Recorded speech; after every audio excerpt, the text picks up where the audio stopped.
Welcome to Youth Central Sports. I'm Charles Morse with Vince Carter. We're going to get it right. And I was saying that Vince, well, we come to you every Wednesday at 11 p.m. right here at www.youthcentralsports.com. We've got a lot to talk about. Vince was here last week, but each week we get an update. One, we always ask about the weather, but we always ask how you're doing on your recovery, because you had surgery back in February. Some serious, because you tore something in your knee. So now you're rehabbing. So tell us about that. Well, February 16, I took a fall down some stairs and tore my patella tendon, which is separating that muscle that attaches to in the thigh that attaches to the knee. And I had to have a surgery to repair that on February 27th. And I've been in recovery since then. And I think by the time, Charles, when I saw you last week, I was actually up and walking around and driving. So my progress has been very well. I'm very excited. In fact, I drove down from Tennessee to Florida and drove back. So really excited about that. I was independent. You didn't have to help me get around. You didn't have to help me up and down stairs. So it's going well. I got one more doctor's appointment. Hopefully one appointment, and he'll release me. But doing very well. Doing very well. Very excited about my progress. Okay. Well, it was good seeing you last week. By the way, thank you for coming on the Journey 2020, because and again, thank you for your service, because on Monday we did a show and we wanted to acknowledge all of those for Memorial Day, the veterans, and of course those who paid the ultimate cost. But I did get an email from a veteran, and they said, please tell Mr. Vince Carter to also recognize the people from the Coast Guard. She said he recognized everybody but the Coast Guard. I was like, oh yeah, you know what? That's right. I apologize. Right. Yeah, you're right. Absolutely. And I do appreciate that acknowledgement. I will make sure I don't make that mistake again. Yeah. There's quite a few things to talk about here in sports, but one of the things that we didn't talk about, and I want to ask you, but I guess this would be the good time to talk about in reference to Veterans Day, and we talked about the fact that you, as a veteran who served in the service, how you felt about the whole thing now with the NFL, the protests.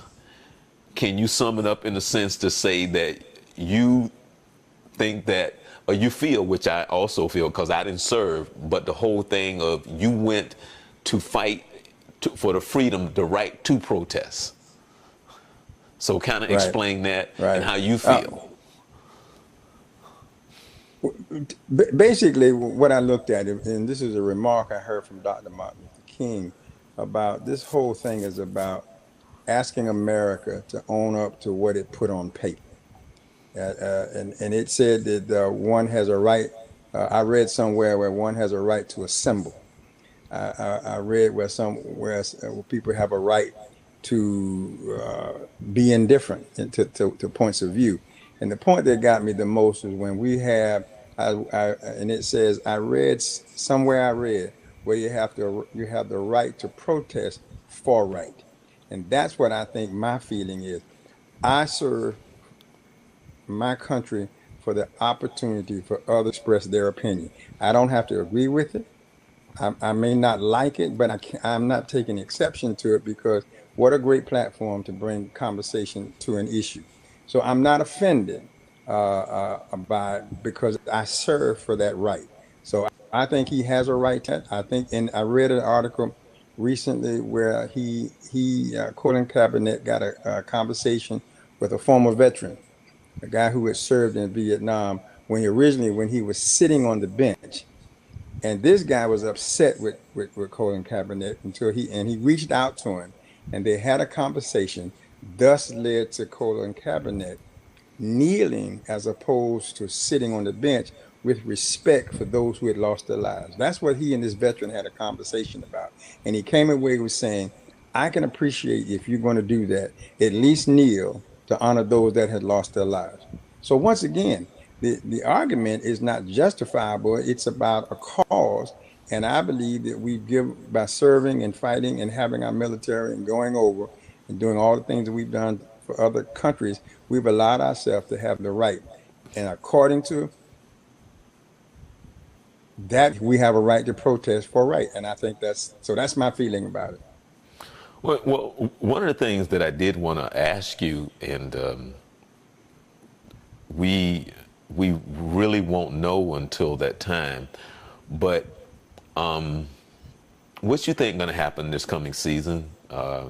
Because I mean, what Trump is doing is it's that's a that's 2 or 3 shows right there.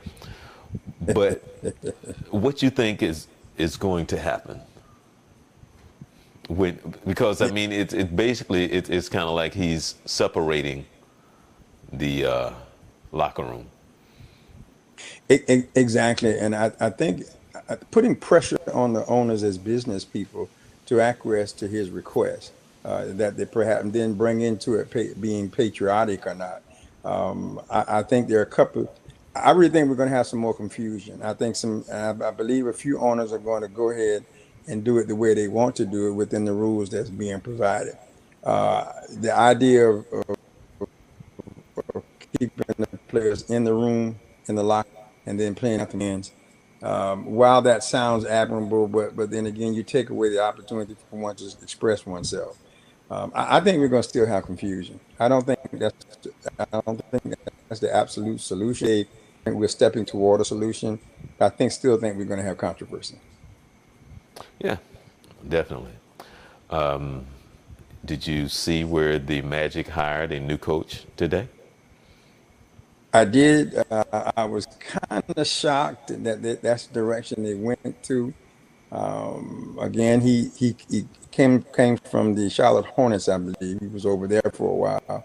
I really thought they might go with someone like Van Gundy, Jeff Van Gundy, maybe Mark Jackson, Jerry Stackhouse won the G League championship last year and stuff, but seemed to stay within the circle. The NBA is like that. It's interesting how a coach can get fired for not being able to coach, but get hired to coach within a matter of weeks. I Dwayne Casey would have been a move for the Magic as well. But Clifford is a seasoned coach, and maybe that's what they're looking for, and maybe that's what they want to build. Kind of like what New York did when they got David Fisher, made a commitment to build. We're going to build a team. We're going to do that. The Magic need to take some time and do that. Maybe this is their. I'm a little surprised at the selection, but at least they got a coach, and now let's get started. I am going to make a prediction. I think that Okay. he's going to last about 2.5 years. About 2.5. Okay. And it won't be his fault. Just like they shouldn't have fired the coach Right. that they just fired, because it wasn't his fault. That You know, is correct. It was not you're going his to fault. go and you're going to give him nothing, but you want him to win. So Win. again, I say that they probably will win 26, 27 games, 29 at the most this season. Okay. And probably next season they won't win no more than 30 unless they land some big free agent. But based on the team that they put out there, the product, and I think it's so unfair to the fans. It's, I don't know what they're doing, but you fire a coach based on the fact that, I don't know, could anybody have done anything better? I mean, could any other coach have done better than the coach that they had? And I'm asking you, Vince. I don't know. It's a good question. I mean, based on the talent that he has, he's not going to come in one season and have the type of team that they're talking about. It's going to take a little bit. I know he had been there a while, but you got to give talent. You got to be patient, and you got to build it slowly. You can't just bring in a lot of guys because Kim. I don't know whether he had lost command of the locker room. I don't know whether those guys would. I didn't watch that many Magic games, but I don't know whether they had lost respect for him or not. But I think you have to get a coach, get a system, and you got to work with it. You got to give him time to build that. Now he'd been there 3 years, 4 years already.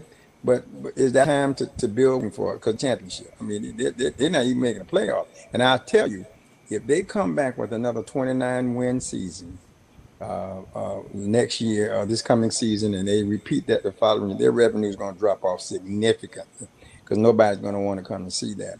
And they're building that $100 million complex. They're going to have a hard time paying for it. They don't already have the money.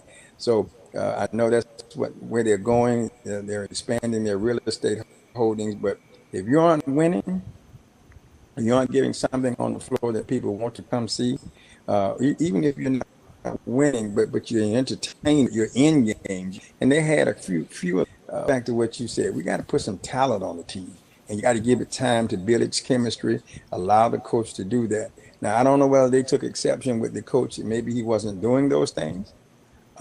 They played well a couple of times. I mean, there a couple of times I did see them. I thought they looked like they were trying to make progress, but you never know what the internal situation is. And so I don't know that any other coach could have done any better. In fact, to be honest, I'm going to make a statement and say I don't think anybody could have done any better with the talent that he had.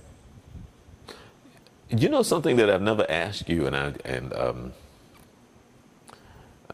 don't know how it just popped into my mind, but when you were in the service, had you had any type of contact or any type of relationship with coaches or sports at that moment? Had you thought about anything service-wise when it comes to sports and coaching or playing, you know, that in any relationship to that in the mindset? Because, you know, a lot of times as a young athlete coming up in middle school, high school, you really don't think in the terms of service and sports. Mm-hmm. You know, it's really not introduced to you that way until you kind of see it play out on TV. But and I guess now looking back on it, and I guess if I had known about it, maybe that might have been a direction I may have gone in if I had better understood it. You know, so have you? I mean, have you had any relationship or work with anybody or thought about it, that direction, or what you think about that when it comes to sports and the service? I had heard of that a lot. I had not had a chance to experience that, and quite honestly, going in when I did, it was a brief thought, but I didn't know how to make that connection, and I had my hands full before me, so I didn't think about it anymore. And really, I have not really come in contact with anybody who really has had that experience, although I know it exists. And I'm like you, it would have been fabulous for me to do that. I may possibly still be serving now if that opportunity had been presented to me, because I would have loved to have been able to be involved in that in any aspect, coaching, at my early age, maybe even playing at that time when I was going in, certainly to coach, to help organize, to be a part of that would have been a great opportunity. But I did not have any not that I didn't have any interest, I just had no contact or how that happened. And being drafted, I didn't think I had that option. To be honest, it's not like I volunteered. I was drafted, so they already told me where I was going. And maybe lack of information, I didn't know. Maybe I could have crossed over this, particularly after I finished my advanced training. But no, I didn't. I had no idea. I was so concerned about what I was doing. That was the only thing was on my mind at that time. It was getting through basic training, getting through AIT, and getting my permanent assignment. So, but at what age were you drafted, though, Vince? I was, let me see, at my second year, I was around 19. You were 19? Yeah, around 18, 19 years old. So you did the service thing first, and then you went to college. No, I was in college and not doing very well, and break, and on that, that's when I got snatched. Okay. Okay. Well, I think that I wanted to talk more, but we're just going to have to wait till the season starts when it comes to this thing that's taking place with the NFL, and I don't think that they really. I mean, got these rich guys who their world is so separate from like you and I. They live in a different Yeah. world, and they only trying to make decisions based on them making their money. And I think that they probably have bitten off more than what they can chew. But this season is going to be interesting. So I don't know yay or nay or what's really going to happen, but it's probably going to be more in the news in the sense of who's in the locker room or who's not in the locker room. So I mean, of course, you're going to I see it, agree. and then of course, your president going to say something stupid. These guys, the owners, some of the owners are taking a position. They want to make their players happy because they want them to go out and perform well and actually get what they can get out of winning on the field. Some of them are taking. I heard a conversation earlier today that talked about fans. Fans are upset. They're going to boycott the games, and yes, that is a concern from a revenue standpoint. I honestly do not believe and it's just my opinion that you have that many fans that are boycotting. There are some people who may be disappointed, but they're streaming those games still. I don't think the numbers are as great. Now I may be naive about that, but I just don't think that it's that great of an impact. I think they're using that as leverage. Their owners that people are going to boycott games, so you're going to have empty seats, and it affect that. You remember the guy from Papa said he dropped the NFL because he said his sales took a hit because those guys were kneeling and wasn't acknowledging the fan. I don't believe that is as great of an impact as he said it was. I think that's another way of trying to leverage that situation for those guys to get what they want. So you're right. It's going to be very interesting, and for sure, it is not over. It is not over. There's going to be some more conversation about this, and this is by no way is an absolute solution problem. Uh, d- Also, I wanted to let you know that there was a young man here locally at one of the high schools. I was trying to remember what high school. It may have been Oak Ridge. I don't remember the high school. But he was a star quarterback and was in a very, very bad accident, Vince. I mean, he was basically, I don't even know how he survived. It was him and another guy that was in a car accident. And they didn't know if he was going to walk again. And so Mm. the doctor, I guess after his surgery, he told the doctor that his goal was to walk across the stage at his graduation. He started working on Hmm. walking, going to rehab, and the doctor said, okay, you probably will be able to walk come August. He walked across the stage today, Vince, and you would have never known that he was in a car accident. And That's fantastic. he also has a scholarship to play, but he can't play this coming year because he's still going through the rehab. But he does have a Hmm. scholarship and he's going to college to play football. But once you see the car accident, once you see his knee, his your your knee compared to his knee, your knee looks like something beautiful compared to his knee and how his knee was looking coming out of surgery. Yeah, and we may have shared a similar glimpse early on, but I'm at a much advanced stage than him. But that's amazing, and that's one of the things that makes sport so interesting is those kinds of stories that people overcome that we don't hear about.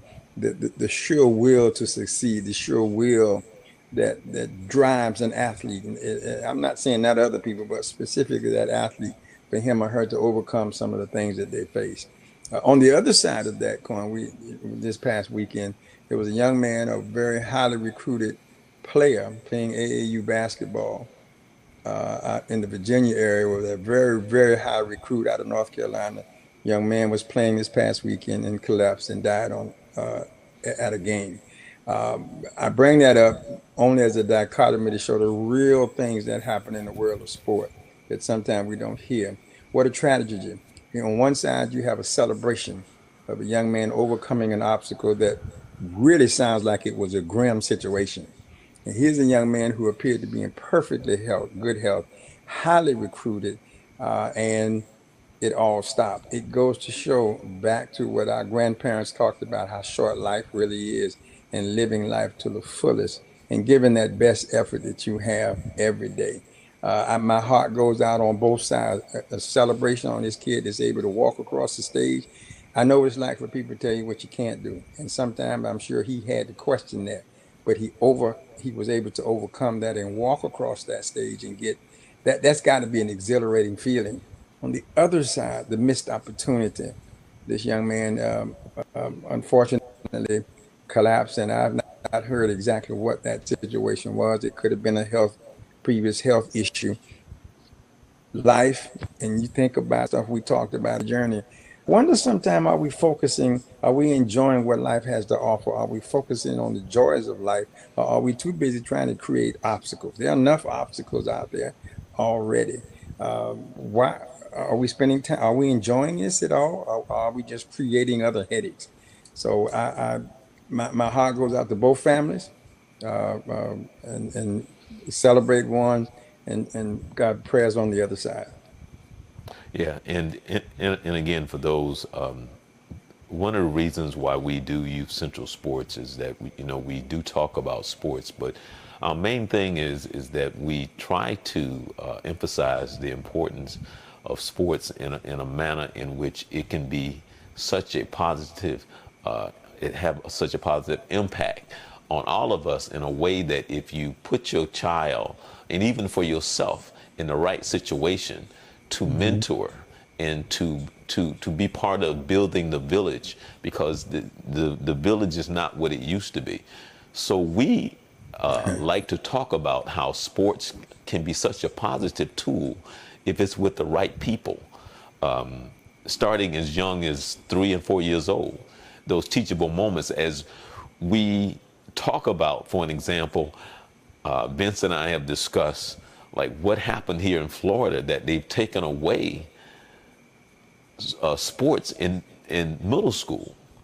And Middle I can't school. imagine not having sports in junior high school, where my first true father figure came into my life Mm. and changed my life forever. When I was in seventh grade, Coach Carl Smith was my first father figure, and the impact that this man had on me to this day, because all I heard in his head, well, first of all, he was always talking about doing the right thing, but he talked about Hmm. hustle, hard work, Hmm. and he instilled in us, you should have no fear for anyone. No fear. You work hard, you Yeah. play hard, you practice hard, you give your all. You do this because this is what you're supposed to do. And it carries over to so many things in life. And this man came into my life when I was 12, 13 years old. And I can't imagine, as a Hmm. matter of fact, when I was in ninth grade, they sent him to a high school. And as a ninth grader, I didn't understand. And he had no idea how depressed I was. And I was crying for a Hmm. whole week that this man left me. And I didn't understand because he Hmm. left. And he was saying, Charles, I was calling him up Right. on the phone. Coach Smith, when you coming back? Coach Smith, when you coming back? He said, Charles, I'm over here at this high school now. They need me over here. This is where I have to be. He went to Ribault High School. He left my Hmm. junior high school to go to Ribault High School, and I didn't understand. And I just hated it that he was gone. So I say this, Vince, to say the fact that they don't have sports now in middle school, it's crazy. The impact, the difference. And I was talking to a friend of mine the last week, who I was saying, can you imagine not having sports in junior high school? And he said, wow. He said, Charles, I can't do it. So I don't know. It's just like Mm. these times that we're having and what we're going through, it's just like we're responsible for it. I mean, look at what we're doing to ourselves. I know I just But said a mouthful. that's true. But still, your point is well taken, because I think sport plays a big part in that relationship. And we talked about that many times before, building relationships. I've seen kids who've been been not who don't play well with others and don't socialize others well with others because of sport. They were able to overcome that. I've seen kids just blossom on teams. They don't become superstars, but they become different kind of people. They become more comfortable, more outgoing, more productive because of sport. Sport has plays a huge impact in our social lives.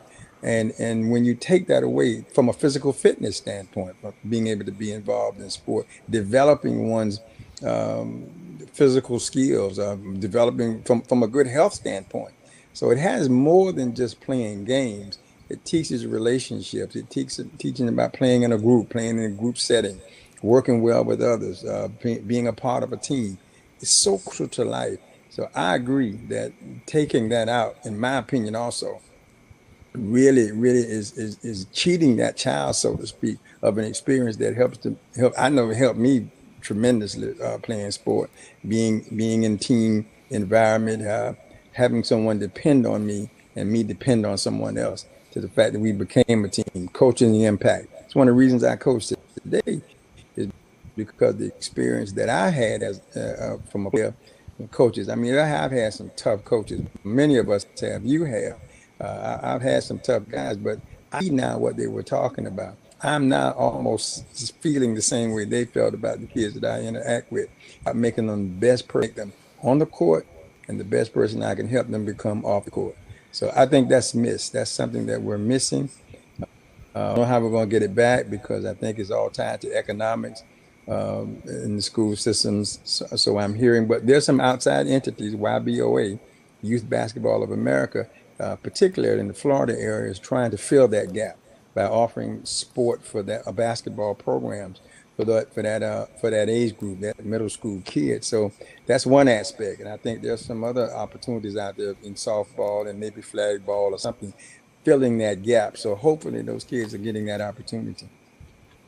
Yeah, it's just amazing to me that I don't know. It's like something that's so simple, Vince.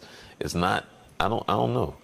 Which it's just hard to understand.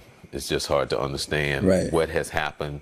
And Hmm. and over the years when I've had my TV show, I've I've I've had Orange County School. I've had every school board member on my show. I had a panel where they were on the stage.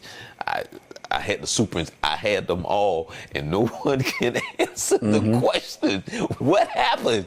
You know, and I'm serious. Like, what happened to the fact that that all the stuff that we didn't have to pay for, you know, that you now have to pay for? And I've asked that question, like, what happened? And nobody can really give me an answer. I'm serious. And it is still yet an unanswered question. I mean, I hear that we have to do these various things to make that happen. But back to your point, well, what happened? How did we get here? So they're talking about school budgets. We're talking about the way they generate revenue. Um, I hear all of that, but this is important. This is just like having teeth. But well, but to that point, we're dropping the ball on teachers too. We're not taking good care of our teachers as well in many school systems. So I guess I shouldn't be surprised. But I know, and many of us know how important sport that you can. It's a part of the whole package. It's not an outside entity. It's a part of the total package of development for those young kids. And I think it's necessary. And I'm with you economically, from a financial standpoint. Tell me what happened. I don't understand. I really don't understand. And I hear some of the excuses that they give, but I walk away still not understanding. Yeah, it is absolutely amazing. I mean, knowing what sports is in our culture. Hmm. I don't look at it that way in the sense of what I just said. I look at it from the standpoint of what I was talking about and how you're able to touch these kids and have an impact Yeah, that yeah. like I said, Coach Smith has probably had more influence on me than any other father figure in my life, because when he came in, he was bigger than life, you know. To me, he was bigger than life, Hmm. and Hmm. he he he was just such a motivator. he was, and everybody that ever has been under him, even some of my friends that when he went over to Rebolt, that was an area where I also lived with my grandmother. I talked with people because I knew a lot of people that went to Rebolt High School, and they said, man, that guy have you thinking you can just run through a brick wall. You know, I'm serious, man. He has you where you get. I can run through this brick wall because that's just how he was. You know, and how we played, and as God is my witness, when we played in 8th grade, when we played, every game that we won in 8th grade, Vince, we won at least by 20 points. You know, at least. As a matter of fact, I can remember coming in and the head coach said to me after a game the next morning, because I think we only won by 17. He said, "What was wrong with y'all last night?" You know, he said, "What was wrong with y'all last night? Y'all, you know, y'all only won by like 17 points, because we was beating everybody like 20, 25 points." Because all we knew was hustle, hustle, hustle, hustle, hustle, hustle, hustle, hustle, hustle. That's all he emphasized was, and everything was, we was like this little machine. And that's what the other coach said, you guys are like little machines. You just, you know, and I say that because I've never met another coach that motivated players the way that he did, and just making you believe that you could fly. He just had that knack about him, you know? That's good coaching. In my opinion, that's good coaching. Being able to transfer to the athlete the importance of what you're saying, and having him or her buy into that. That's why sport is so important. That's why coaching is so important. Now, the great deal of responsibility to the coach that he or she can come in and have an impact in a young athlete's life. Sometimes it's not on the court or on the field that the greatest impact is had. It's off. It's that ability to connect with that relationship. So I strongly believe in coaching. Why I'm trying my best to be that kind of a coach. I'm working on it every day, that I can be that kind of a coach that impacts, motivates, and challenge and reward the young man on the court, or whatever the sport may be, because I think it's crucial. And for many of them, that's the first time. I know I've had the opportunity to I've coached young men. This is the first time they've been on a male voice, where because we've come out of fatherless homes and situations where people didn't believe in them, because sport requires you to become a part of a team effort. You don't have a choice. You got to be a part of this team effort and whatever you're playing. So it's their first time, and I found that to be challenging. So I hear you. I think that and the coaching profession in itself has a great impact, and I enjoy it so much, because to see the light go off in these kids' eyes when they perform at that high level, or what sometimes we don't talk about it is the agony of defeat, and how well they are resilient they are, which to me is a part of coaching as well. I've got to coach that loss that we just had, and be able to coach us right back to being positive again. It's a challenge all the way around, and all of these are just examples of life, and it's played out in an athletic environment. Well, it's funny because there's little things that I see sometimes that remind me of him. You know, he passed away, you know, some years ago, Coach Smith, and to this day, even years later, you know, he still had no idea the impact, and I'm just one. You know, I'm just one, and I know that he touched the lives of hundreds, both black and white. You know, in his years of doing what he was doing. But it's funny because it's just little things, because I can remember he would pick me up, like I said, when I was over when I would be over at my grandmother's, and he lived over in that area by Rebolt. And I can remember because he picked me up all the time, especially during the holidays when I was there with her, and we would go to practice. And I saw him, it was raining a little, and I was just thinking this the other day because I was driving and I saw this person walking carrying something. And I can remember we were in the car, and he looked over and he said, "Hey," you know, this person was walking, and he said, "Where you going? because you're carrying something. Get in the car. Let me take you where you're going. Which was no big deal back then, right? And so Right, he took right, the very lady much so. where she wanted to go, blah blah blah. And I saw somebody the other day, and I'd be like, man, you can't do that now. I mean, you Yeah, yeah, can, no, no. but I mean, you know what I'm You do it saying? at risk.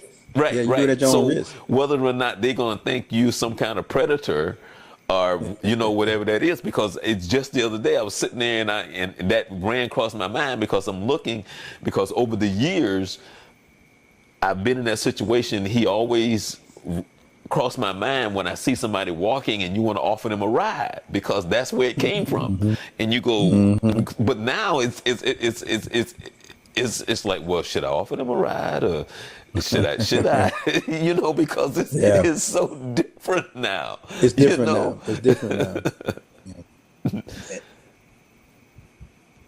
It's a situation where I think too we need to grow from that. We're still trying to grow from that. I think it's still critical to have coaches as role models and not just talk about wins and losses as much as it's about building character and preparing people for life and letting them live through that life through that sport as we build their confidence to go to the next level. So I still think coaching is important. I still think it's a pathway to, it's not for everybody. I agree with that, but I think it's a pathway that every kid needs to go through a positive experience from a person who's coaching them hard to be the best they can be.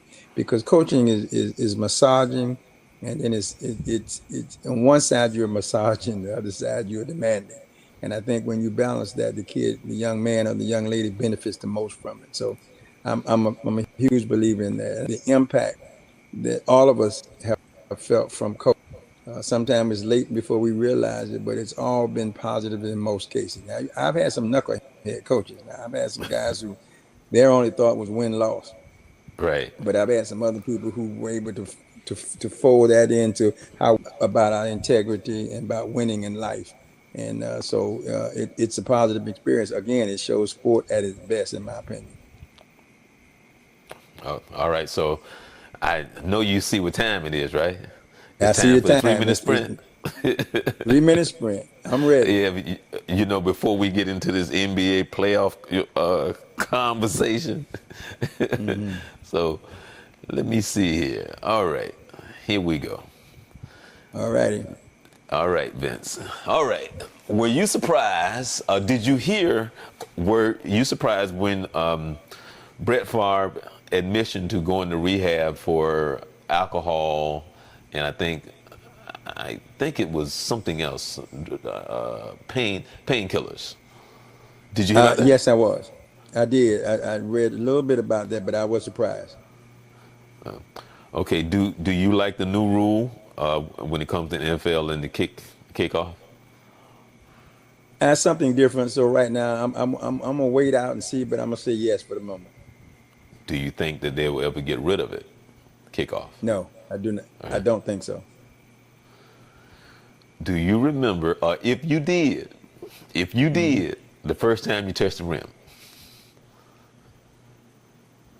I do. I was in the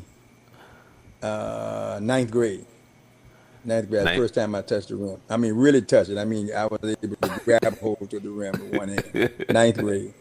Ninth ninth grade. grade. Okay. Yeah. Have you ever scored a touchdown? Yes. Yeah. How old were you when you At the scored your? collegiate level. Huh? At the collegiate level. At the collegiate level. Oh, oh, Both oh. high school and collegiate. I did it both in high school and college. Okay. Have anybody ever scored a touchdown on you? Once in high school. Once in high school. What's the most tackles you've ever had in a game? Solo tackles. 7. Oh, wow. Okay. Yeah, All right, G. had 7. All right. While coaching AAU, what's the most deficit as the comeback you've ever had in coaching? 22 points. 22. What's the Hmm. most that somebody has come back against you? 30. Wow. Whoa. Yeah, yeah. We coughed that up big time. You right about that? Yeah, we coughed that up big time. What's your favorite Frida Payne song? Band of Gold or Bring the Boys Home? Band of Gold. Band of Gold. Okay. Your favorite sports movie? Give me your top three sports movie. Remember the Titans, Hoosiers, and Coach Carter. Oh, oh, no, not not the bad news bears, huh?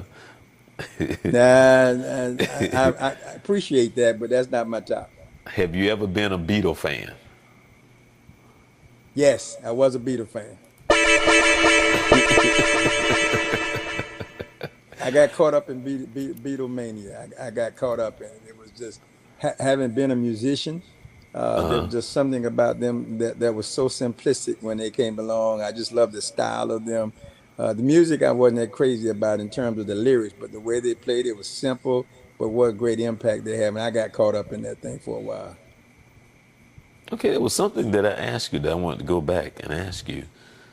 Uh, there was something that you said. Scored a touchdown. Do you remember the first time you touched the rim? Did you ever dunk, Vince? I did, but that was later. That was I was able to dunk a little bit later. Okay, It took a okay. while, but I got there. Okay. It took a little while, but I got there. Yeah, I actually was able to watch uh, it, it- the Netflix uh, today, the Carter Hmm. Effect. I was able to watch Right. that today. Right. Yeah, yeah, that was cool. Interesting, isn't it? Yeah, That was very interesting. I learned a few things that I did not know, but it was what an impact to have made on an area, and there's still a strong basketball market today, and to for him to have had some credit for that, believed that he had impact because he brought a lot of excitement to it. I must admit that, yeah, and yeah. I think And what and an honor. and and for people don't know what we're talking about, if you go to Netflix, if you put in Vince Carter, they have a documentary up there called The Carter Effect, and talking about when he came into the league and when he was Vince Sanity in Air Canada. So Air Canada. right, it's an hour long. Tracy McGrady is there and have some pretty good insight, taking you back. You know what, man, Hmm. going back. Wow, you know. Yeah, I tell you what, he was, and it was interesting too about how he left, and there was some misunderstanding about that, or perceived misunderstanding about that. But the thing about sport, once again, how well they've opened their arms up to him now, and when he came back, he got one of those rousing welcomes when I think he was with Memphis, if I remember correctly, brought him to tears. And there's been an awful lot of conversation that they would like to have him in his career uh, in Toronto. With him being a free agent now, that there's that possibility. I've heard there's a lot of conversation going on. I guess we'll get a better idea after the draft and they sign all these people. We'll see what happens to him. But if that's the way he enters the career, that would be a great way to go out for him to Yeah, play his last game in Toronto. yeah. Wouldn't it be great if they put a statue out there, Vince? Well, you got one in Daytona over at Mainland High School, so I guess one more wouldn't hurt. Nice way to be thought of. I mean, I think um, I mean, he got a it's whole quite an honor. building named after him over there in Mainland. Well, yeah, that's true. I mean, and he has given generous. I'm very proud of his accomplishments and his concern for the community. I haven't not forgotten where he came from and the people that he has had impact, and paying homage to those who respect and like him. So I'm very appreciative of the support that he gets, and I'm very proud of his acknowledgement of that. Right. Okay, well let's jump into this NBA playoffs, man. Were there any surprises? Were you surprised that Cleveland went into Boston? And actually, I was really surprised that Cleveland won that game. But and I know you was on the road, but it was one of those ugly games, Vince, and nobody really got into a flow. And then when it Mm. became that ugly game, you can even tell by the score that it was just one of those little ugly games where it was just kind of just wasn't in sync for both teams. And for whatever reason, when Boston usually pull it out, they just couldn't. And the thing is, it wasn't anything special about the game other than it was just an ugly game. And they just But what that gear they usually would have, they just didn't have it, or they couldn't find yeah, it. I won't say I was surprised. I was more disappointed than surprised. I had hoped that they would have been able to keep their home court um, winning going and really knock off Cleveland. Good run by them. You got to tip your hat to Boston for those young guys. Really got out there and played their hearts out. Experience may have got them in Game 7. That may have been a little as exciting as it was. It could have been overwhelming for them. Some Cleveland bad looked like they shots were too. tired. Some bad Yeah, shots. well, you got to make shots. Yeah, you got to make shots. You got to make shots. A lot of times, I've been involved in several opportunities to advance from the high school level in games that we thought we should win, but we had a bad shooting night. And if you got a bad shooting night, you're not putting the ball in the hole. It becomes very difficult. I think Cleveland was tired, but they had enough drive to finish it off. Maybe more maturity to go ahead and finish it off. Um, uh, so I'm not surprised. Again, more disappointed than I am anything else. I am surprised about Golden State in its last couple of games, the way they played. I think even Steve Kerr has mentioned that he's not exactly sure. He went into Game 7 a little nervous because he wasn't sure who was going to show up, and it started out not good. And I just don't think. I'm hoping they're going to pull that together, but you can't go in there like that. You can't give up that kind of a lead, and because climbing that mountain back, as we all know, of us who've competed, it takes a lot to climb back, come back from behind to do that. So I'm hoping they got a few days now to put it together. They've got the ultimate prize in front of them, and that they'll go ahead and get it. They need Iguodala. He's not going to be playing Game 1, so they got to survive Game 1 and get him back in Game 2. Cleveland, I don't know what right now. Love is still in uh, concussion protocol, so they're not sure if he's going to play. So everybody's going to go in limping.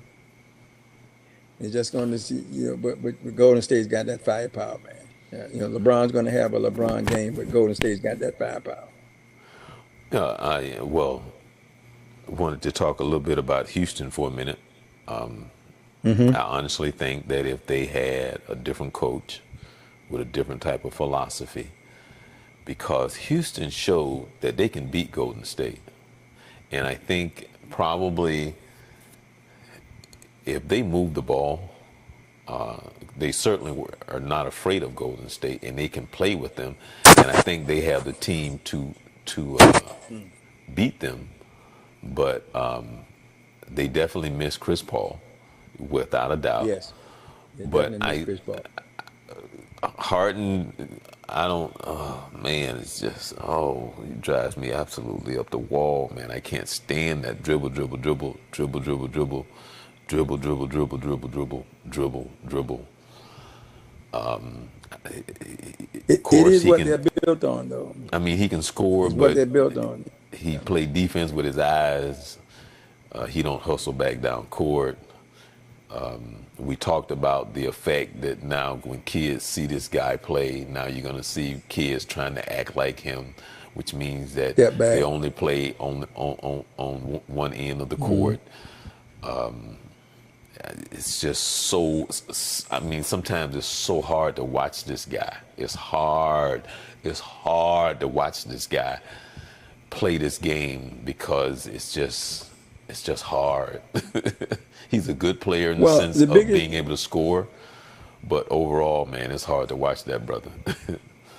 well, you got to look at this as well. They missed 27 threes in a row. They missed 40 for the night. You can't beat anybody with that.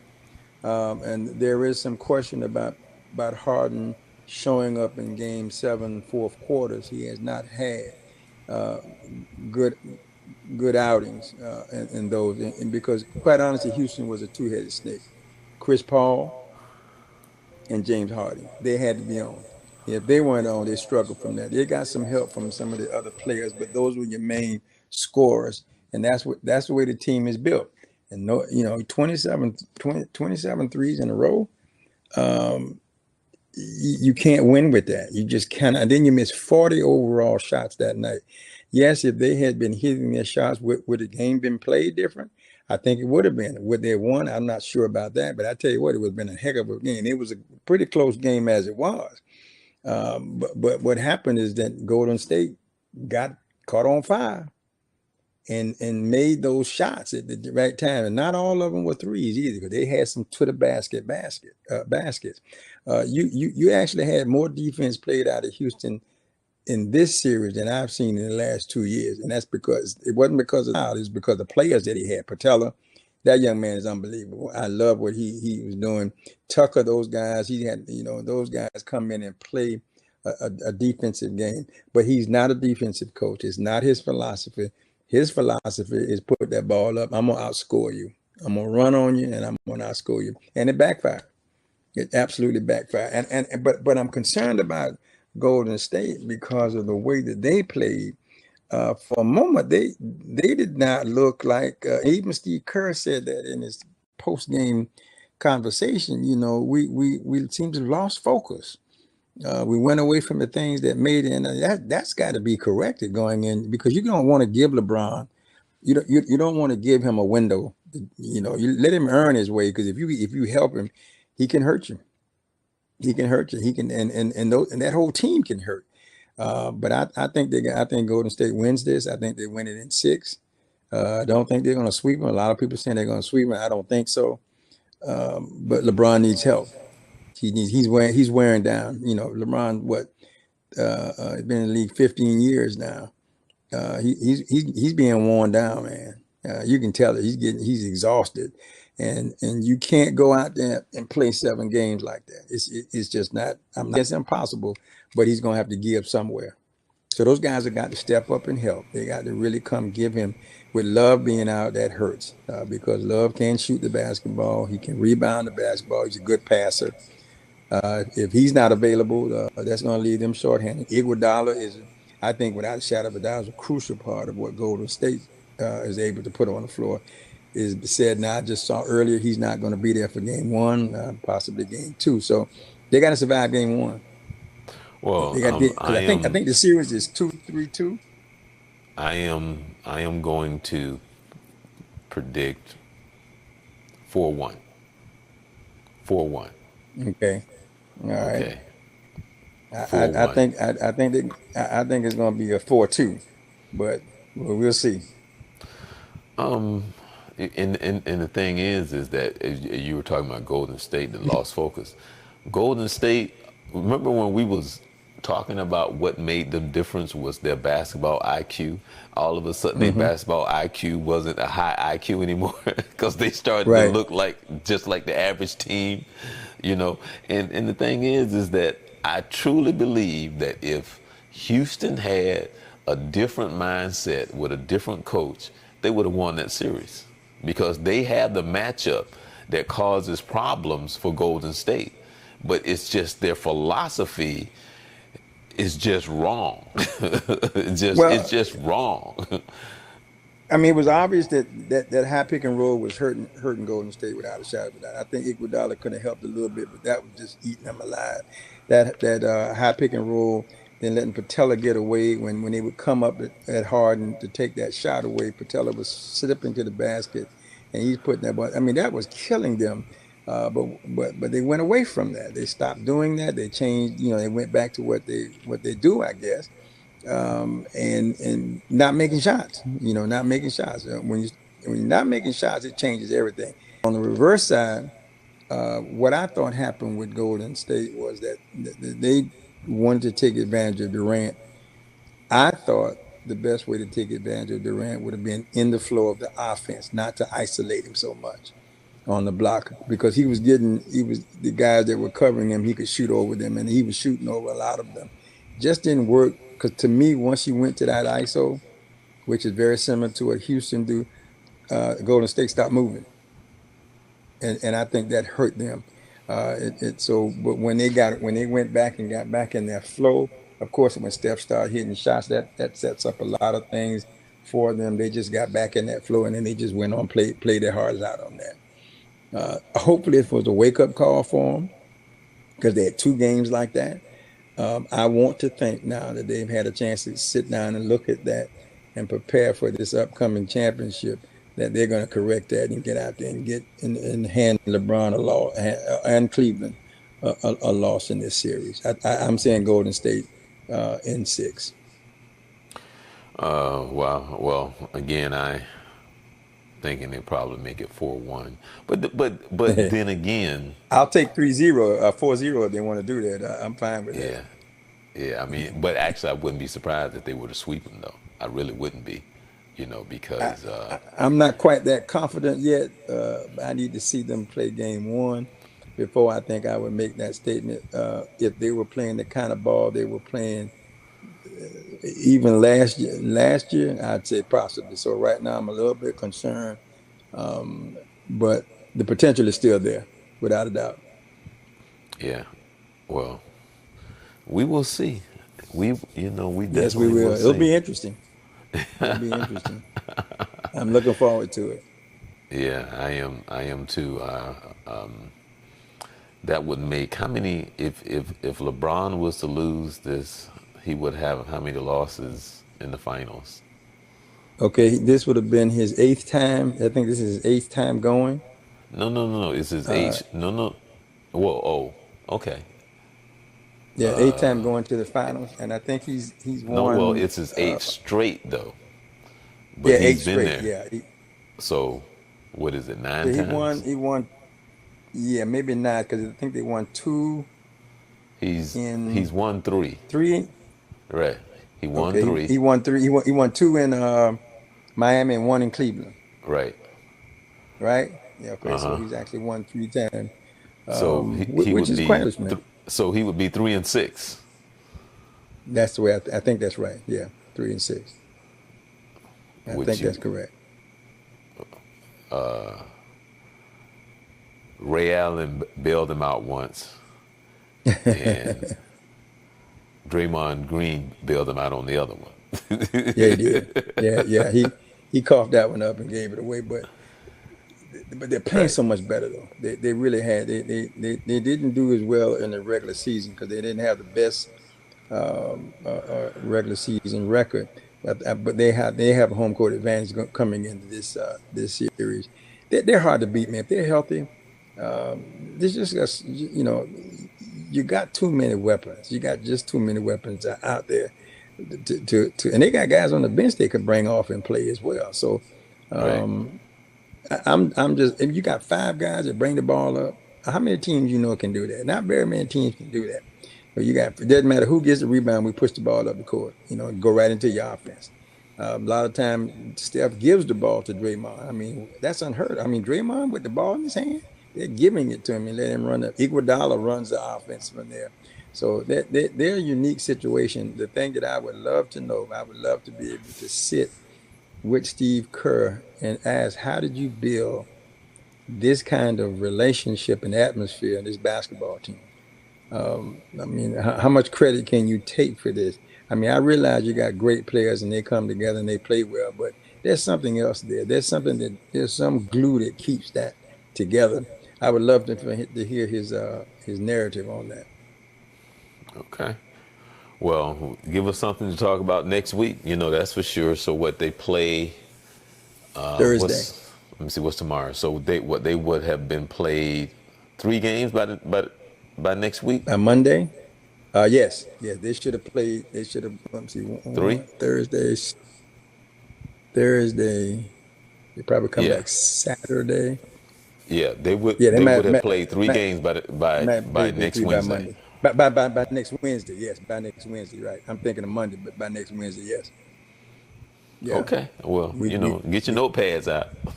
Oh yeah, I'm gonna be. I'm filming these games. I'm gonna be looking at them very closely. Yeah. Yeah.